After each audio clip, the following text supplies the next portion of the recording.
Tapi ternyata setelah kita belajar tentang kesehatan, kita bisa memahami bahwa ternyata peran otot itu begitu besar. Contoh paling gampang yang sederhana. Kita lihat ya, klaim-klaim kesehatan atau kesakitan hari ini itu nggak jauh-jauh dari yang berhubungan dengan jantung, berhubungan dengan pembuluh darah, stroke, cancer ya, hipertensi, diabetes, apa segala. Itu semua disebabkan karena apa? Nomor 3 karena stres, nomor 2 karena rokok, nomor 1 karena lemak yang berlebihan. Dalam hal ini yaitu overweight, obesitas tepatnya. Nah, kenapa orang obesitas? Disebabkan adalah karena kebanyakan, kalau kita bicara makronutrisi itu karena kebanyakan karbohidrat. Nah, jadi hampir masyarakat di Indonesia itu ibaratnya makan karbohidratnya itu luar biasa.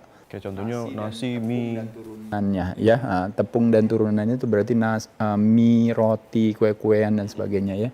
Dan termasuk hidden sugars ya dari gula pasir yang kena di mana-mana sebenarnya.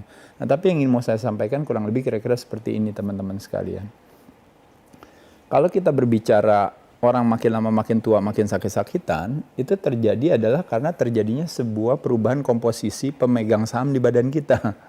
Jadi komposisi tubuh kita dipegang sahamnya tuh macam-macam, ada tulang, ada otot, ada organ, ada air ya segala ya. Nah, tapi kalau kita berbicara problemnya adalah orang semakin tua sejak umur 30 tahun kalau dia nggak olahraga, dia tetap polanya juga kayak kita ignorance lah terhadap kesehatan, maka massa ototnya makin hari makin turun. Umur 30 tahun itu setiap tahunnya itu terjadi penurunan 1%. 31, 1%. 32, 2%. Terus dia umurnya kayak saya 50 tahun berarti 20% sampai 25% terjadi penurunan otot. Otot dikencangkan yang terangsang kekuatannya tulang. Berarti kalau otot nggak dikencangkan berarti tulangnya problem. Makanya kenapa orang selalu mengasosiasikan orang tua itu keropos tulang gitu atau tulangnya lemah atau osteoporosis dan sebagainya. Sebenarnya penyebabnya adalah karena kurang makan sayur, kurang sinar matahari, sama kurang latihan pengencangan otot rangka sebenarnya. Tapi yang ada kan mungkin orang jadi salah paham lagi, dianggap mungkin kurang minum susu dan sebagainya ya. Tapi itu cuma salah satunya aja. Nah, ketika problem dengan tulang, otomatis geraknya menjadi lebih sedikit. Betul ya?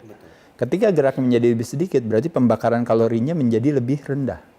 Ketika pembakaran kalorinya menjadi lebih rendah, berarti kadar lemaknya menjadi lebih tinggi. Nah, ketika kadar lemaknya menjadi lebih tinggi, apa yang terjadi? Potensi berbagai penyakit degeneratif, penyakit tidak menular, chronic disease terjadi, penyakit perilaku itu terjadi semua. Nah, ini mau saya sampaikan, bayangkan kalau seandainya ototnya dilatih.